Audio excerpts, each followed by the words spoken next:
Right అండి. Next RBI యొక్క subsidiary companies ఏమున్నాయి అంటే ఆర్బీఐ యొక్క సబ్సిడరీ కంపెనీస్ ఇక్కడ తీసుకుంటే 3 ఉన్నాయండి. జనరల్గా depository insurance credit guarantee corporation, next తీసుకున్నట్లయితే నేషనల్ హౌసింగ్ బ్యాంక్ అని, నెక్స్ట్ థర్డ్ వన్ తీసుకున్నట్లయితే Bharatiya reserve bank notes Mudrit private limited మనం. రైట్, ఇది ఒక సబ్సిడరీస్, ఇది రిజర్వ్ బ్యాంక్ యొక్క సబ్సిడరీస్. సరే, అంటే రిజర్వ్ బ్యాంక్ యొక్క సబ్సిడరీ అంటే తెలుసు కదండి. అంటే ఈ బ్యాంకులలో అంటే దానికి సబ్సిడరీ అంటే రిజర్వ్ బ్యాంక్ వీటికి హోల్డింగ్ కంపెనీ. అంటే ఈ కంపెనీ అంటే ఈ యొక్క ఆర్గనైజేషన్ ఈ యొక్క వ్యవస్థలలో రిజర్వ్ బ్యాంక్ యొక్క మూలధనం 50% కన్నా ఎక్కువగా ఉన్నది అని దాని అర్థం. అది దీనికి సబ్సిడరీ అవుతుంది, వాటికేమో హోల్డింగ్ అవుతుంది. రైట్, ఏంది depository insurance credit guarantee corporation అంటే మనం పెట్టిన డిపాజిట్ కు క్రెడిట్ గ్యారంటీ కార్పొరేషన్ వీళ్ళు ఎంతవరకు గ్యారంటీ ఇస్తారంటే ఒక 1 lakh వరకు మాత్రమే గ్యారంటీ ఇస్తారు, రిమైనింగ్ డబ్బులకు వాళ్ళు గ్యారంటీ ఇవ్వరు. దాని యొక్క సబ్సిడరీ కంపెనీ. తర్వాత national housing board, national housing bank అని చెప్పేసి వీళ్ళు 1988లో ఒక బ్యాంకును ఎస్టాబ్లిష్ చేసి అంటే దేశంలో గృహాలను అంటే గృహ సముదాయం గృహ నిర్మాణాల కోసం ప్రత్యేకంగా స్థాపించిన బ్యాంకు. నెక్స్ట్ భారతీయ reserve bank note Mudra private limited, ఇది కూడా వాళ్ళ యొక్క సబ్సిడరీ కంపెనీ అండి. సరే, చూసుకుంటే మనకు ఆర్బీఐ యొక్క మరి ఆర్బీఐ ఇంట్రొడక్షన్ చూసుకున్నాం మనం. ఆర్బీఐ యొక్క ఇంట్రొడక్షన్, తర్వాత ఆర్బీఐ యొక్క స్ట్రక్చర్, తర్వాత ఆర్బీఐ యొక్క ఫంక్షన్స్, తర్వాత ఆర్బీఐ యొక్క ఏంది నెక్స్ట్ సబ్సిడరీస్. సరే, రైట్, చూసుకుంటే మనకు ఆర్బీఐ కంప్లీట్గా పోయింది, కంప్లీట్గా అయిపోయింది. ఈ ఆర్బీఐని మనం జనరల్గా ఏమంటారు సెంట్రల్ బ్యాంక్ ఆఫ్ ఇండియా అని అంటారు. ఎందుకంటే టోటల్ అంటే ఆల్ బ్యాంక్స్ ను మానిటరింగ్ చేసేది ఆర్బీఐ కాబట్టి దీనికి సెంట్రల్ బ్యాంక్ ఆఫ్ ఇండియా అని కూడా అంటే సెంట్రల్ బ్యాంక్ ఆఫ్ ఇండియా అంటే నేమ్ కాదు, సెంట్రల్ బ్యాంకు. ఆల్ ఓవర్ ఇండియాకు సెంట్రల్ బ్యాంక్ ఏదంటే ఆర్బీఐ బ్యాంకు. సరే, నెక్స్ట్ చూసుకున్నట్లయితే మనం కమర్షియల్ బ్యాంక్స్ గురించి చూసుకుందాం.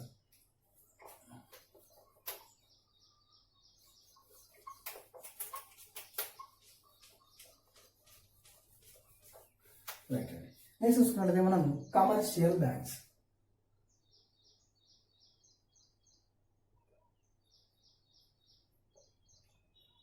కమర్షియల్ బ్యాంక్స్ అండి. ఇక మనం చూసుకున్నట్లయితే కమర్షియల్ బ్యాంక్స్ అంటే ఇప్పుడు కాదు, మనకు సుమారుగా చూసుకున్నట్లయితే 1865 అలహాబాద్ బ్యాంక్ నుంచి మనకు అక్కడ నుంచి స్టార్ట్ అయ్యాయండి. రైట్, మనం చూసుకున్నట్లయితే ఎంత 1865 లోపల అలహాబాద్ బ్యాంక్ అని, తర్వాత 1894లో పంజాబ్ నేషన్ బ్యాంక్ అని. అంటే ఇవన్నీ ఆ రోజు ఎస్టాబ్లిష్ చేసిన రోజు ఏమున్నాయి ప్రైవేట్ బ్యాంక్స్ ఉంది, అంటే కమర్షియల్ బ్యాంక్స్. మరి వీటిని తర్వాత గవర్నమెంట్ నేషనలైజ్ ఎప్పుడు చేసింది అంటే చూసుకుందాం. రైట్, చూసుకున్నట్లయితే నెక్స్ట్ 1806 లోపల ఏంది బ్యాంక్ ఆఫ్ కలకత్తా అని. నెక్స్ట్ 1840కి ఏంది బ్యాంక్ ఆఫ్ ఏంది బొంబాయి అని.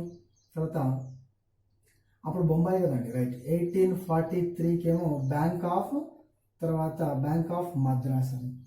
ఈ 3 బ్యాంకులను ఏమన్నాం మనం స్టార్టింగ్లో ప్రెసిడెన్షియల్ బ్యాంకులు అని అన్నాం. ఈ 3 బ్యాంకులు ప్రెసిడెన్షియల్ బ్యాంకులు. అంతకన్నా ముందు మన దగ్గర ఆల్రెడీ బ్యాంకులు స్టార్ట్ అయినాయి.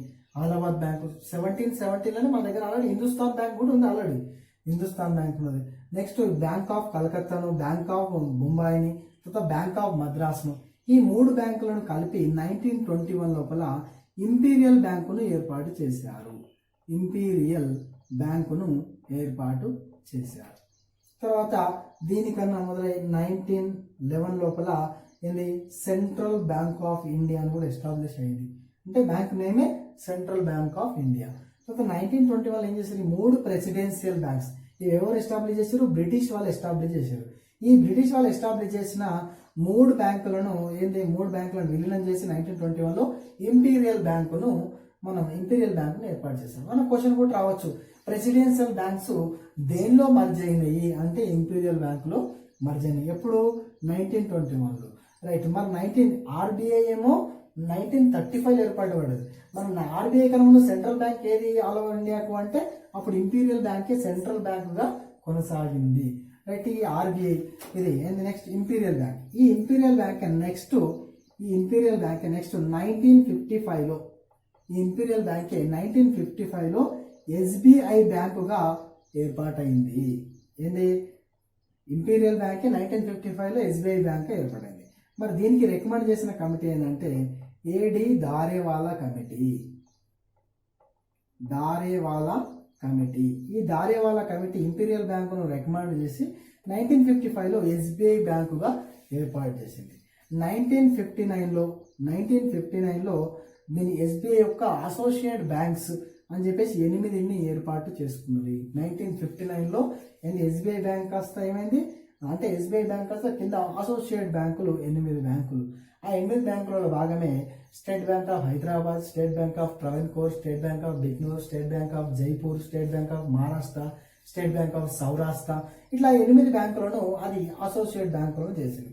కానీ ప్రజెంట్ గా ఈరోజు సిచ్యువేషన్ చూసుకుంటే ఈ అసోసియేట్ బ్యాంకులు ఉన్నాయంటే ఒక్కటి కూడా లేవు.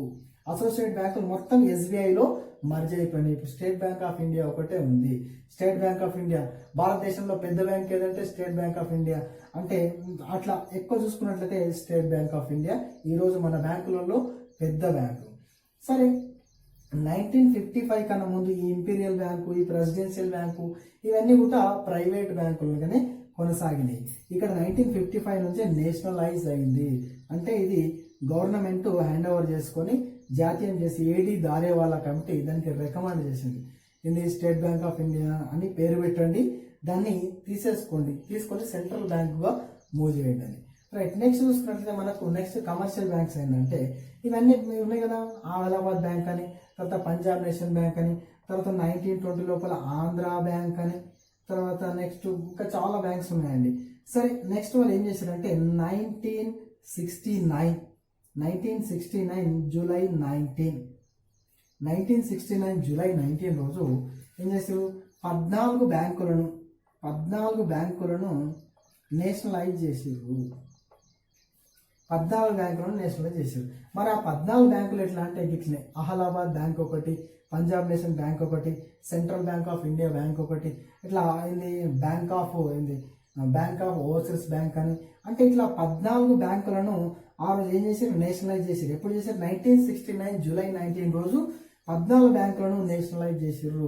అంటే ప్రైవేట్ బ్యాంకులను కాస్త అండర్ గవర్నమెంట్ కిందకి తీసేసుకున్నది. మరి ఇది చేసినప్పుడు ఎవరున్నారు ఆ రోజు మన పిఎంగా అంటే ఇందిరాగాంధీ గారు ఉన్నారు. ఇందిరాగాంధీ ఎప్పుడు 1969 జూలై 19 రోజు 14 బ్యాంకులను జాతీయ చేయడం జరిగినది. ఆ బ్యాంకులు జాతీయం చేసినప్పుడు ఎవరు ప్రధానమంత్రిగా ఉన్నారంటే ఇందిరాగాంధీ. మరి అప్పుడు జాతీయం చేసినప్పుడు ఒక్కొక్క బ్యాంకు యొక్క మూలధనం ఎంత అంటే 50 కోట్ల మూలధనం ఉన్నదండి. ఒక్కొక్క బ్యాంకులో ఆ రోజు మూలధనం ఎంత ఉన్నది, 50 కోట్ల మూలధనం ఉన్నది. మరి ఇందిరాగాంధీ బ్యాంకులను జాతీయం చేయాల్సిన అవసరం ఏమిటికి వచ్చిందంటే 1969లో అప్పుడు దేశం యొక్క జనాభా పెరుగుదల విపరీతంగా పెరుగుతున్నది. పారిశ్రామిక అవసరాలకు ఈ వాణిజ్య బ్యాంకులు కరెక్ట్ అయిన సముదాయం ఇస్తలేవు, రుణ సహాయం చేస్తలేవు, వ్యవసాయానికి ప్రోత్సహిస్తలేవు. కేవలం వీరు సెక్యూర్ లోన్స్ అంటే ప్రైవేట్ వ్యక్తులకు, నమ్మకం ఉన్న వ్యక్తులకు తనఖా రుణాలు మాత్రమే జారీ చేస్తున్నారు. ఆ రోజు ఇందిరాగాంధీ గారు వచ్చి 14 బ్యాంకులను జాతీయం చేసుకొని ఒక్కొక్క బ్యాంకులో 50 కోట్ల మూలధనాన్ని వారికి చెల్లించి 14 బ్యాంకులను జాతీయం చేయడం జరిగింది. ఆ రోజు మరి 14 బ్యాంకులను జాతీయం చేయడం అయింది. వాణిజ్య బ్యాంకులు ఎన్ని, ఒకటి 1955లో ఒకటి జాతీయం చేసేసారు. నెక్స్ట్ 14 బ్యాంకులను మళ్ళా జాతీయం చేసేసారు. Right, next 1980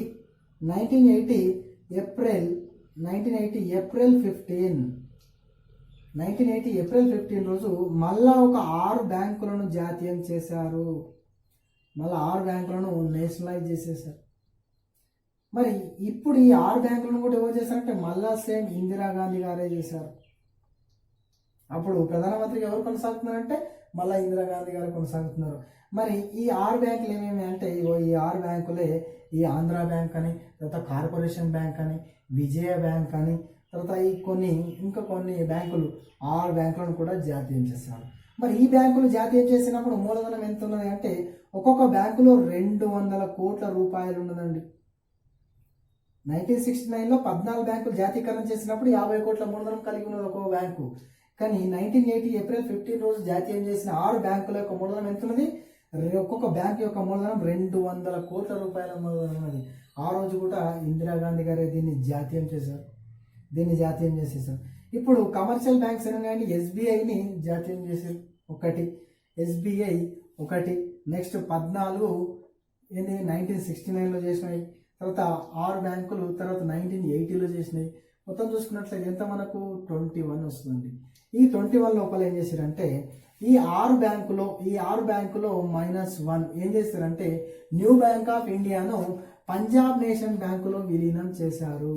new bank of ఇండియాను పంజాబ్ నేషన్ బ్యాంకులో విలీనం చేశారు. అంటే -1 అంటే ఎంత ఉంది, 5 ఉంది. మరి 20 అవుతాయి కదండి.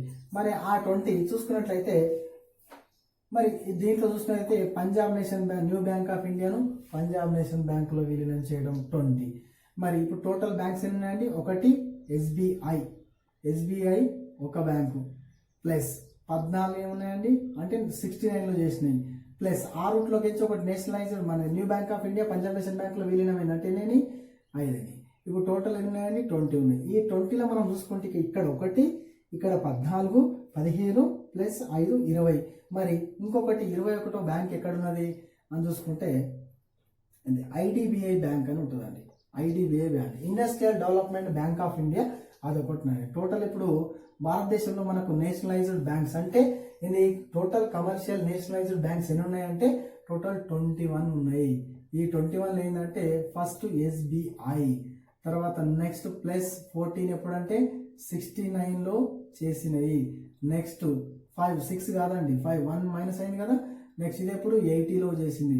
నెక్స్ట్ ఏది ప్లస్ ఐడిబిఐ అంటే టోటల్లో ఇప్పుడు ఎంత ఉన్నాయండి 21 కమర్షియల్ బ్యాంక్స్ ఉన్నాయి. ఇప్పుడు ప్రజెంట్గా అంటే ఇంతకుముందు ఏం చేసుకున్నాం, central bank of India central bank చూసుకున్నాం, రిజర్వ్ బ్యాంక్ వచ్చి టోటల్గా చూస్తున్నాం. ఇప్పుడు కమర్షియల్ బ్యాంక్స్ గురించి టోటల్గా చూస్తున్నాం. కమర్షియల్ బ్యాంక్స్ ఎక్కడ స్టార్ట్ అయినాయి మనకంటే దగ్గర అంటే మన కమర్షియల్ బ్యాంక్స్ ఎప్పుడు నేషనలైజ్ చేశారంటే 1955 నుంచే కమర్షియల్ బ్యాంక్స్ నేషనలైజ్ చేశారు. అంతకన్నా ముందు అలహాబాద్ బ్యాంక్ ప్రైవేట్ బ్యాంక్గా ఉన్నది, పంజాబ్ నేషన్ బ్యాంక్ ప్రైవేట్ బ్యాంక్గా ఉన్నది, ఆంధ్ర బ్యాంకు ప్రైవేట్ బ్యాంక్గా ఉన్నది, central bank of India private బ్యాంక్గా ఉన్నది. వీటన్నిటిని కలుపుతూ 1969 ఒకసారి 1980లో ఒకసారి నేషనలైజ్ చేస్తే మనకి ఎంత 14+6 ఎంత 20 అన్న 20లోంచి 1 మైనస్ అన్న 19 అని 19 ప్లస్ ఇది ఒకటి 20 ఇది కాకుండా ఇంకోటి అడిషనల్ ఏంది ఐడిబిఐ బ్యాంకు. దీన్ని 1964లో ఎస్టాబ్లిష్ చేసి దాన్ని నేషనలైజ్ చేశారండి. సరే చూసుకుంటే కమర్షియల్ బ్యాంక్స్ టోటల్గా ఇన్ని కమర్షియల్ బ్యాంక్స్ మనకు ఉన్నాయండి. నెక్స్ట్ మరి ఆర్ఆర్బి అంటే చూసుకున్నాం.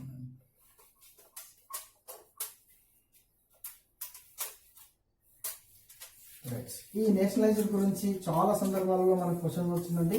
అంటే బ్యాంకింగ్ అనే కాదు ఏ ఎగ్జామ్ అయినా సరే నేషనలైజ్ గురించి చాలా సందర్భాల్లో క్వశ్చన్ వచ్చిందండి. ఏంటి 14 బ్యాంకులను ఎప్పుడు జాతీయం చేశారు, లేదా 6 బ్యాంకులను ఎప్పుడు జాతీయం చేశారు, లేదా 14 బ్యాంకులను జాతీయం చేసినప్పుడు ఎవరు ప్రధానమంత్రిగా ఉండ్రి, లేదా 6 బ్యాంకులను జాతీయం చేసినప్పుడు ఎవరు ప్రధానమంత్రిగా ఉండ్రి, రిజర్వ్ బ్యాంకును జాతీయం చేసినప్పుడు ఎవరు ప్రధానమంత్రిగా ఉండి అంటే జవహర్లాల్ నెహ్రూ గారు అండి. అట్లా మరి 14 బ్యాంకులను జాతీయం చేసినప్పుడు ఒక్కో బ్యాంక్ యొక్క మూలధనం ఎంత, 6 బ్యాంకులను జాతీయం చేసినప్పుడు 1980లో ఒక్కో బ్యాంక్ యొక్క మూలధనం ఎంత అంటే క్లియర్గా మనం 200 కోట్లని 50 కోట్లని చూసుకున్నాం. రైట్, ఇప్పుడు మనం ఏం చూసుకున్నాం అంటే ఏంది ఆర్ఆర్బి అంటే ఇప్పుడు మన నోటిఫికేషన్ కూడా అదే. ఆర్ఆర్బి అంటే ఏంటండి regional rural bank, railway recruitment board కాదండి, regional rural bank. Right, regional rural bank RRB. మరి ఈ ఆర్ఆర్బిని రీజనల్ రూరల్ బ్యాంక్ తెలుగులో దీని ఏమంటారు అంటే ప్రాంతీయ గ్రామీణ బ్యాంకులండి. ప్రాంతీయ గ్రామీణ బ్యాంకులోని మరి ప్రాంతీయ గ్రామీణ బ్యాంకులు ఎప్పుడు ఎస్టాబ్లిష్ చేసారు, మరి ఏ కమిటీ ప్రపోజల్ చేసిందంటే 1975 అక్టోబర్ 2 అనగా మనకి ఏం గుర్తొస్తుంది, గాంధీ జయంతి అని గుర్తొస్తుంది. ఆ గాంధీ జయంతి 1975 అక్టోబర్ 2 రోజు ఏంది ఈ ఆర్ఆర్బిని ఎస్టాబ్లిష్ చేసిర్రు. ఈ ఆర్ఆర్బిని ఎంత 5 బ్రాంచ్లను ఎస్టాబ్లిష్ చేసిర్రు. 5 బ్రాంచ్లను ఎస్టాబ్లిష్ చేసిర్రు ఆ రీజనల్ రూరల్ బ్యాంక్. మరి ఎస్టాబ్లిష్ ఏంది 1975 అక్టోబర్ 2 రోజు ఎస్టాబ్లిష్ చేస్తే ఈ ఎస్టాబ్లిష్ చేయడానికి అంటే ఆర్ఆర్బిలు దేశంలో పెట్టండి, ప్రాంతీయ గ్రామీణ బ్యాంకులు దేశంలో పెట్టండి అని ఏ కమిటీ చెప్పింది అంటే డాక్టర్ నరసింహన్ కమిటీ. నరసింహన్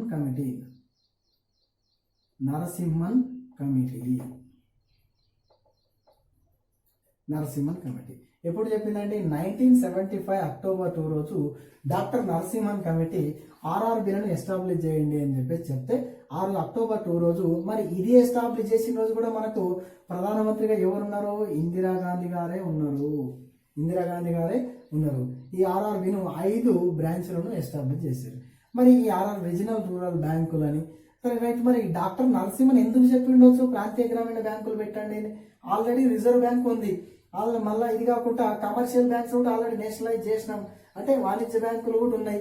మళ్ళా వాణిజ్య బ్యాంకులతో పాటు రిజర్వ్ బ్యాంక్ కూడా ఉన్నది, ప్రైవేట్ బ్యాంకులు ఉన్నాయి. మరి ఎందుకు ఇట్లా చేసిండు అంటే ఈ డాక్టర్ నరసింహన్ కమిటీ ఏం చెప్పినంటే ప్రాంతీయ గ్రామీణ బ్యాంకులు అంటే గ్రామంలో ఉండేటి, గ్రామంలో ప్రాంతీయంగా ఉండే బ్యాంకులు. మరి వాణిజ్య బ్యాంకులు వ్యవసాయానికి రుణాలు ఇస్తలేవు. వాణిజ్య బ్యాంకులు వ్యవసాయానికి రుణాలు ఇస్తలేవు. రిజర్వ్ బ్యాంక్ ఎట్లా మనకు రుణం ఏది? బ్యాంకులకు బ్యాంక్, అది మనకు బ్యాంకు కాదు కదా. కాబట్టి వాణిజ్య బ్యాంకులు రుణాలు ఇస్తారు. ప్రైవేట్ వ్యక్తులను ఆశ్రయించే పరిస్థితి లేదు. 1975 ఎమర్జెన్సీకి దగ్గర కాలం. మరి ఆ రోజు పరిస్థితి అస్తవ్యస్తంగా ఉంటే ఆ రోజు డాక్టర్ నరసింహన్ కమిటీ ఏం చెప్పిందంటే దేశంలో వ్యవసాయాన్ని ప్రోత్సహించాలంటే అంటే బ్యాంకులనే గ్రామాల వద్దకు తీసుకెళ్లాలి. దేశంలో వ్యవసాయాన్ని ప్రోత్సహించాలంటే బ్యాంకులే గ్రామాల వద్దకు తీసుకెళ్లి ఇది ప్రాంతీయ గ్రామీణ బ్యాంకులు ఎస్టాబ్లిష్ చేసి వ్యవసాయ రంగానికి ప్రోత్సాహం ఇస్తే అప్పుడు మన దేశంలో పెరుగుతున్న జనాభాకి మన అంటే పోటీ ప్రపంచానికి అప్పుడు మనం అన్ని విధాలుగా పోటీ పడవచ్చు. మన భారతదేశానికి వ్యవసాయం, మన భారతదేశ ఆర్థిక వ్యవస్థకు వ్యవసాయం ఏమంటారు? వెన్నుముక్క అని అంటారు. మరి అది నిజంగానే ఉండాలి. అదే విధంగా కొనసాగాలంటే ప్రాంతీయ గ్రామీణ బ్యాంకులను స్థాపించాలి, వ్యవసాయాన్ని ప్రోత్సహించాలి. భారతదేశంలో 75% మంది, ఆ రోజు 75 కూడా కాదు, ఆ రోజు 85 ఇంత దగ్గర 75 నుంచి 80% మంది ప్రజలు వ్యవసాయం పైన ఆధారపడుతున్నారు 1975లో. ఇప్పటికి ఈరోజు సుమారుగా తీసుకున్న ఈ రోజు కూడా ఇంకా 35% వరకు వ్యవసాయం పైన ఆధారపడుతున్నారు. కాబట్టి ఆ రోజు డాక్టర్ నరసింహన్ కమిటీ ఏం చెప్పిందంటే ప్రాంతీయ గ్రామీణ బ్యాంకులను ఎస్టాబ్లిష్ చేయండి అంటే 1975 అక్టోబర్ 2 రోజు గాంధీ జయంతి రోజు 5 ప్రాంతీయ గ్రామీణ బ్యాంకులను ఎస్టాబ్లిష్ చేశారు. మరి చేసిన తర్వాత మరి ఈ ప్రాంతీయ గ్రామీణ బ్యాంకులు స్థాపించడానికి మూలధనం ఎంత కావాలంటే 2200 కోట్ల రూపాయలు కావాలండి.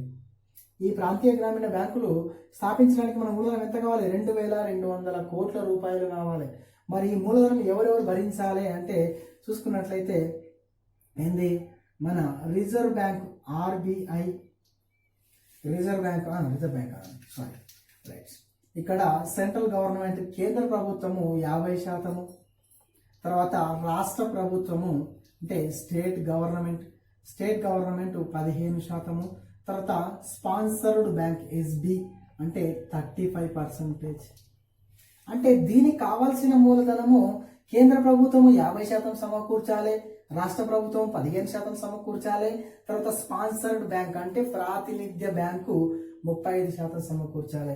అంటే ఇట్లా మొత్తం సమకూర్చినప్పుడే 100% యొక్క ప్రాంతీయ గ్రామీణ బ్యాంక్ యొక్క మూలధనము సమకూర్చాలి. ఈ విధంగా మరి చూసుకున్నట్లయితే కేంద్ర ప్రభుత్వం యొక్క వాటా 50% ఉన్నది, రాష్ట్ర ప్రభుత్వం 15% ఉన్నది, స్పాన్సర్డ్ బ్యాంకుది 35% ఉన్నది.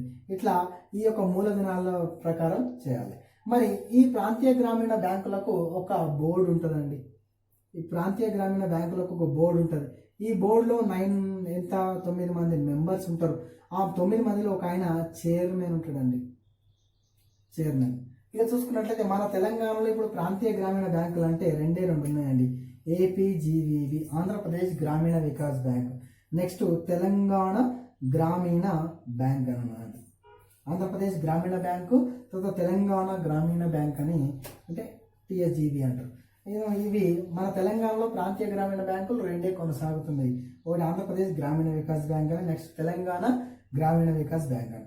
ఈ ఆంధ్రప్రదేశ్ గ్రామీణ వికాస్ బ్యాంక్ ఎప్పటి నుంచి అంటే 2006 సంవత్సరం నుంచి ఆంధ్రప్రదేశ్ గ్రామీణ వికాస్ బ్యాంక్ అయింది. అంతకన్నా ముందు ఆంధ్రప్రదేశ్ గ్రామీణ వికాస్ బ్యాంక్ ఏమున్నది అంటే రకరకాల పేర్లు ఉండే. ఒకటి ఎంజీబీ అంటే మంజీరా గ్రామీణ బ్యాంక్ అని, తర్వాత నాగార్జున గ్రామీణ బ్యాంక్ అని. అంటే ఈ బ్యాంకులను అంటే వేరు బ్యాంకుల పేరుతో స్థాపించి 2006 లోపల ఏం చేశారు? దీన్ని అన్ని బ్యాంకులను కలిపి ఆంధ్రప్రదేశ్ గ్రామీణ వికాస్ బ్యాంక్ అని పేరు మార్చారు. మరి అంతకన్నా ముందు ఇట్లా ఎంజీబీ అంటే మంజీరా గ్రామీణ బ్యాంక్ అని, నాగార్జున గ్రామీణ బ్యాంక్ అని ఎందుకు పెట్టారు అంటే ఈ బ్యాంకుల యొక్క ముఖ్య ఉద్దేశం అనేది ప్రాంతీయ గ్రామీణ బ్యాంకులు అంటే గ్రామాలలో ఉంటాయి. మరి వీటి యొక్క ముఖ్య ఉద్దేశం ఏంటి? వ్యవసాయాన్ని ప్రోత్సహించాలి, గ్రామాలను అభివృద్ధి చేయాలి. మరి వ్యవసాయాన్ని ప్రోత్సహించాలి కాబట్టి అక్కడ ఉన్న సరౌండింగ్ నదుల యొక్క పేర్లనే ఈ బ్యాంకుల యొక్క పేర్లు పెట్టుకున్నారు. మంజీరా గ్రామీణ బ్యాంక్ అంటే ఉమ్మడి మెదక్ జిల్లాల మొత్తం బ్యాంకుల పేర్లు మంజీరా గ్రామీణ బ్యాంక్ అని ఉండే, ఇప్పుడు దాని పేరు ఏపీజీబీగా మారింది. నెక్స్ట్ నల్గొండ జిల్లాలో నాగార్జున గ్రామీణ బ్యాంక్ అని, ఇప్పుడు దాని పేరు కూడా ఏపీజీబీగా మారింది. అంటే ఇట్లా గ్రామీణ బ్యాంకులుగా ఉండి మన తెలంగాణలో 2 గ్రామీణ బ్యాంకులు ఉన్నాయండి. వీటికి ఏ కమిటీ రికమెండ్ చేసింది? నరసింహన్ కమిటీ. ఎప్పుడు ఎస్టాబ్లిష్ చేశారు? 1975 అక్టోబర్ 2. రైట్. వీటికి కావాల్సిన కనీస మూలధనం ఎంత? 2200 కోట్లు. మరి వీటి యొక్క మన మూలధనాన్ని ఎట్లా సమకూర్చాలి? కేంద్ర ప్రభుత్వం 50%, రాష్ట్ర ప్రభుత్వం 15%, స్పాన్సర్ బ్యాంకు 35%. మరి 9 మంది మెంబర్లలో ఒక ఆయన చైర్మన్ ఉంటారు, రిమైనింగ్ 8 మంది స్పాన్సర్ బ్యాంక్ నుంచి, కేంద్ర ప్రభుత్వం నుంచి, రాష్ట్ర ప్రభుత్వం నుంచి మెంబర్స్ ఉంటారు. మరి ఈ స్పాన్సర్ బ్యాంక్ అంటే ఏం సార్ మనకు అర్థం కాలేదంటే, ఎగ్జాంపుల్ ఇప్పుడు ఈ ఇది ఏపీజీబీ ఉంది కదండి, ఆంధ్రప్రదేశ్ గ్రామీణ వికాస్ బ్యాంకు. ఇది గ్రామీణ బ్యాంకు, ప్రాంతీయ గ్రామీణ బ్యాంకు. మరి దీనికి స్పాన్సర్ బ్యాంక్ ఏదంటే ఎస్బీఐ. రైట్. ఈ ఎస్బీఐ దీనికి స్పాన్సర్ బ్యాంకు. అంటే దీంట్లో ఉన్న మూలధనం 50% కేంద్ర ప్రభుత్వం ఇచ్చింది, 15% రాష్ట్ర ప్రభుత్వం ఇచ్చింది. స్పాన్సర్డ్ బ్యాంక్ అంటే దీనికి స్పాన్సర్ చేసిన బ్యాంక్ ఎవరు అంటే ఎస్బీఐ బ్యాంకు. అంటే దాని యొక్క అనుబంధ బ్యాంకు, అంటే దానికి స్పాన్సర్షిప్ తోటి ఏర్పడ్డ గ్రామీణ బ్యాంకు. కాబట్టి గ్రామీణ బ్యాంకులు ఆర్ఆర్బి, రీజనల్ రూరల్ బ్యాంక్. మరి రీజనల్ రూరల్ బ్యాంకును ఎస్టాబ్లిష్ చేసారు సార్. మరి దీనికంటే ఒక చట్టం పెట్టలేరా అంటే దీనికి కూడా ఒక చట్టం పెట్టారు. కానీ ఎప్పుడు పెట్టిన చట్టము? 1975లో ఇంప్లిమెంటేషన్ ఎస్టాబ్లిష్ చేసి 1976లో పార్లమెంట్లో చట్టం పెట్టారు. ఆర్ఆర్బి యాక్ట్ ఎప్పుడు? 1976 అండి. ఆర్ఆర్బి యాక్ట్ అంటే చాలా సందర్భాల్లో మనం చూసుకుంటే చట్టం వచ్చిన తర్వాత అమల్లోకి వస్తుంది. కానీ ఈ బ్యాంకు విషయంలో రివర్స్. బ్యాంకు ఏర్పాటైన తర్వాత పార్లమెంట్లో చట్టం పెట్టారు. ఆర్ఆర్బి యాక్ట్ ఎప్పుడండి? 1976 అని. చూసుకున్నట్లయితే ప్రాంతీయ గ్రామీణ బ్యాంకులకు సంబంధించిన టోటల్ ఇన్ఫర్మేషన్ ఇది. రైట్. నెక్స్ట్ మనం ఏంది కోఆపరేటివ్ బ్యాంక్స్ గురించి, పేమెంట్ బ్యాంక్స్ గురించి చూసుకుందాం.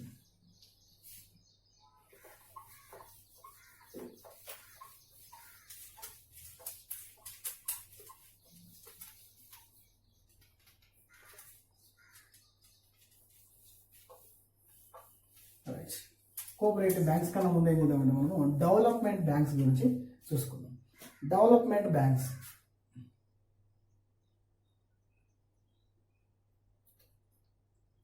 ఈ డెవలప్మెంట్ బ్యాంక్స్ అంటే ఏమున్నాయంటే, రైట్, ఈ డెవలప్మెంట్ బ్యాంక్స్ అంటే మనం జనరల్గా చూసుకుంటాం నాబార్డ్ అని,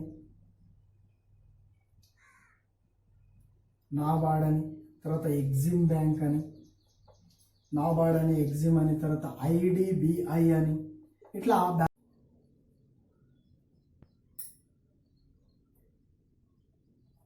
రైట్ అండి. నెక్స్ట్ చూసుకున్నట్లయితే డెవలప్మెంట్ బ్యాంక్ అని, స్పెషలైజ్డ్ బ్యాంక్స్ అని అంటారండి వీటిని. రైట్. నాబార్డ్ బ్యాంక్ అని, ఎగ్జిమ్ బ్యాంక్ అని, తర్వాత సిడ్బి బ్యాంక్ అని చెప్పేసి.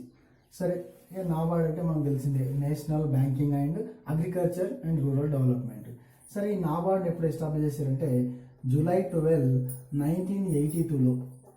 మరి ఈ నాబార్డ్ని ఎస్టాబ్లిష్ చేయడానికి ఏ కమిటీ రికమెండ్ చేసింది అంటే శివరామన్ కమిటీ. శివరామన్ కమిటీ. మరి శివరామన్ కమిటీ ఎస్టాబ్లిష్ చేసింది. సరే, ఈ నాబార్డ్ కావాల్సిన మూలధనాన్ని ఎవరెవరు సమకూరుస్తారు అంటే 50% ఏమో సెంట్రల్ గవర్నమెంట్, 50% ఏమో ఆర్బీఐ దీనికి కావాల్సిన మూలధనాన్ని సమకూరుస్తుంది. మరి దీని యొక్క మెయిన్ ఇంటెన్షన్ ఏంది? ఒకటి రూరల్ డెవలప్మెంట్. నెక్స్ట్ రెండవది rural development and agriculture development. అంటే నాబార్డ్ యొక్క ముఖ్య ఉద్దేశం ఏంది?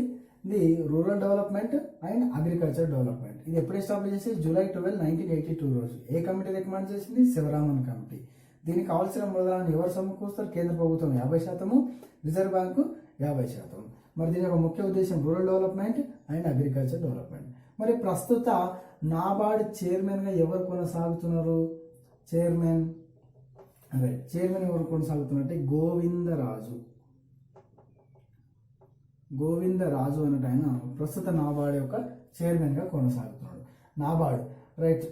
జనరల్ చూసుకుంటే రూరల్ డెవలప్మెంట్ అంటే మనం జనరల్గా మన గ్రామాలలో ప్రతి చౌరస్తాకు ఒక ఎల్లో కలర్లో బ్లాక్ లెటర్స్ తోటి రాసి ఉంటుంది, ఈ రోడ్డు నాబార్డ్ నిధుల చేత నిర్మించబడినది, అంటే రూరల్ డెవలప్మెంట్. నెక్స్ట్ మరి అగ్రికల్చర్కి ఏం హెల్ప్ చేస్తుంది నాబార్డ్ అంటే, ఇది కొన్ని అంటే జనరల్గా మన గ్రామ పంచాయతీలకు కానీ పెద్ద పెద్ద ప్రాజెక్టులకు, రాష్ట్ర ప్రభుత్వాలకు, వీటన్నిటి కూడా ప్రాజెక్టుల విషయంలో, వ్యవసాయం అభివృద్ధి విషయంలో దాని యొక్క సహాయం అందిస్తుంటుంది.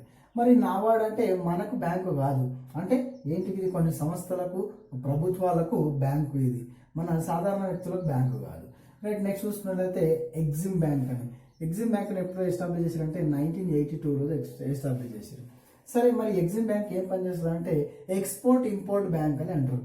అంటే ఎక్స్పోర్ట్ చేయడానికి, ఇంపోర్ట్ చేయడానికి, ద్రవ్య మార్పిడి కోసం ఉపయోగపడేది ఎగ్జిమ్ బ్యాంక్. నెక్స్ట్ చూసుకుంటే సిడ్బీ బ్యాంక్. దీన్ని ఎప్పుడంటే 1990లో ఎస్టాబ్లిష్ చేశారు. మరి సిడ్బీ ఏం చేస్తుందంటే small industrial development bank of India, అంటే చిన్న చిన్న పరిశ్రమలను డెవలప్ చేయడానికి ఈ బ్యాంకును ఏర్పాటు చేశారు. Small industrial development bank of India. ఈ ఎస్ లేకుండా ఐడిబిఐ బ్యాంక్ అని చూసినాం మనం ఎక్కడ, కమర్షియల్ బ్యాంకులలో. మరి ఇదేమో స్పెషలైజ్డ్ బ్యాంక్స్, ఏంది సిడ్బీ అని. మరి దీనికి అంటే ఈ చిన్న పరిశ్రమలను డెవలప్ చేయడానికి, స్మాల్ ఇండస్ట్రీని డెవలప్మెంట్ తీసుకురావడానికి ఈ బ్యాంకును ఎస్టాబ్లిష్ చేసింది. సరే, నెక్స్ట్ చూసుకున్నట్లయితే డెవలప్మెంట్ బ్యాంక్స్ అంటే ఇది. నెక్స్ట్ నేషనల్ హౌసింగ్ బ్యాంక్ అని కూడా ఉంటుంది. నేషనల్ హౌసింగ్ బ్యాంక్ అంటే అది ఓన్లీ అంటే గృహ నిర్మాణాల సముదాయాల కోసం తీసుకొచ్చింది. అది ఎప్పుడంటే 1988లో దాన్ని ఎస్టాబ్లిష్ చేసారు. సరే, చూసుకున్నట్లయితే ఈ డెవలప్మెంట్ బ్యాంక్స్, స్పెషలైజ్డ్ బ్యాంక్స్ ఇంతుందండి. నెక్స్ట్ కోఆపరేటివ్ బ్యాంక్స్ చూసుకున్నాం.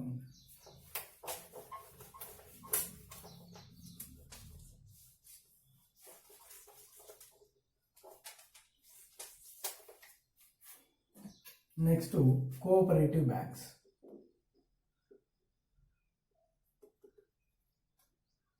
Cooperative banks.